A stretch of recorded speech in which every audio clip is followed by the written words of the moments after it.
All right, well, Tony Schiavone was in the ring, and now he is so disgusted by Don Fallis and his family that he spits in the ring before he says Don's name.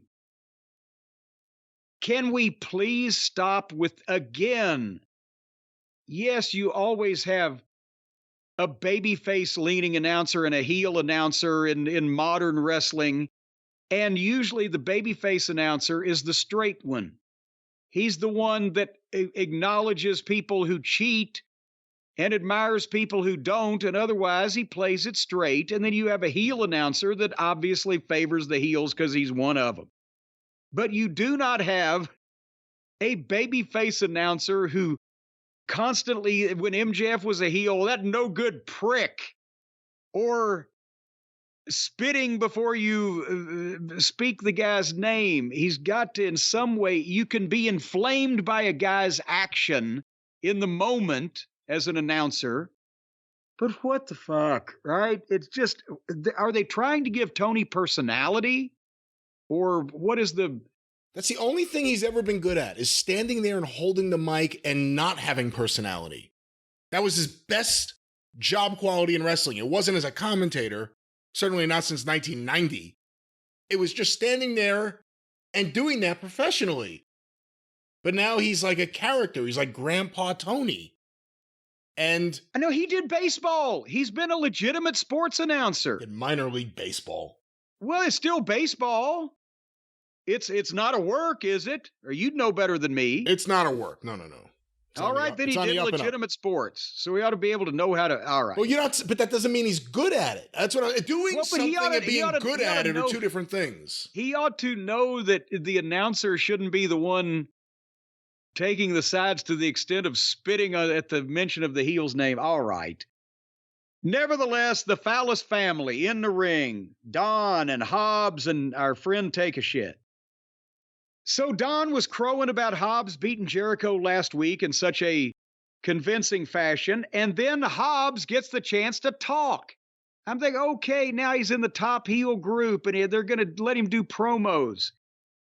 And he gives us the backstory of why that he handed Chris Jericho his own ass last week, just beat the shit out of him.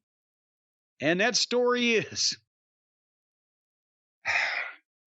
By the way, Hobbs is a legitimate son. Remember when they first started the company, he told the story, he was a witness to his brother being shot, I think killed, definitely shot.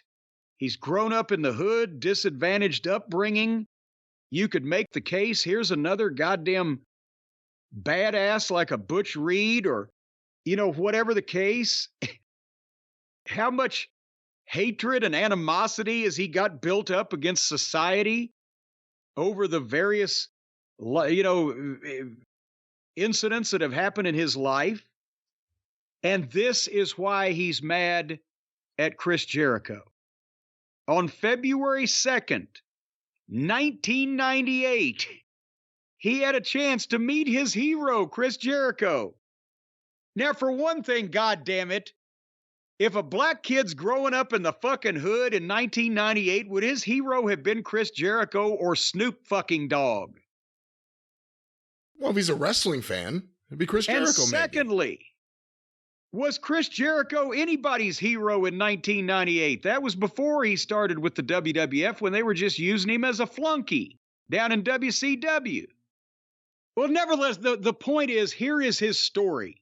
This is why he beat up Chris Jericho last week. February 2, 1998, Hobbs had the chance to meet his hero, Chris Jericho, and his grandmother, who raised him, got him front row tickets. And Jericho, when he came out to the ring, told his grandmother to shut up and told Hobbs to sit down. And he was 7. And he swore the day that he got to look Chris Jericho in the eye, he was going to hurt him. He was 7 and Jericho was a heel.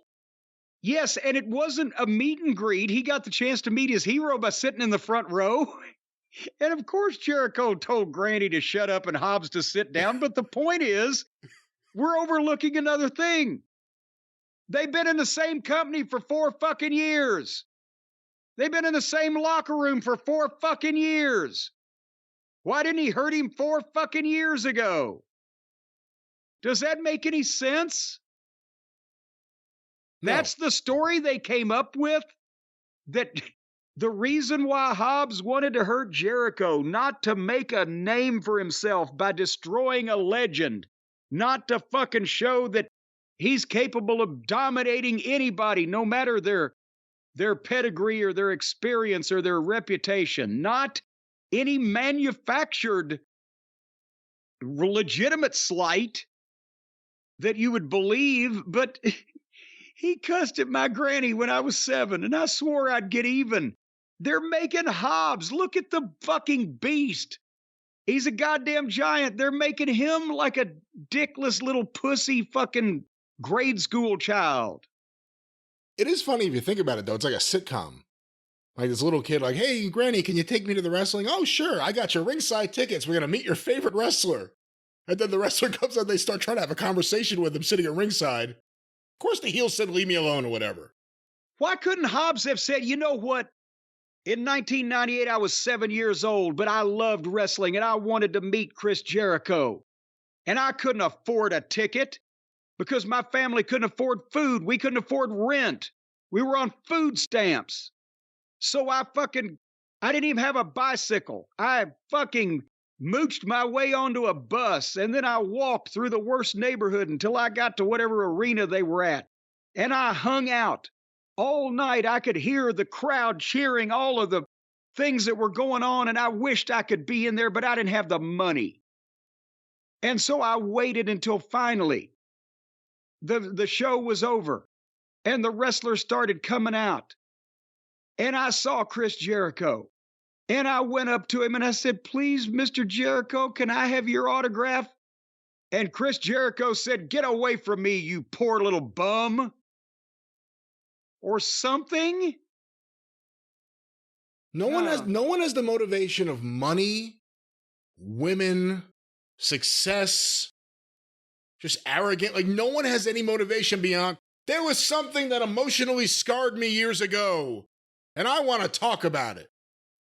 This is now the second origin story we've gotten for Powerhouse Hobbs. Well, at least 2, but I liked the first one better. Yeah. I watched my brother get shot instead of I watched my granny get cussed out by a heel wrestler. One of these things is not like the other.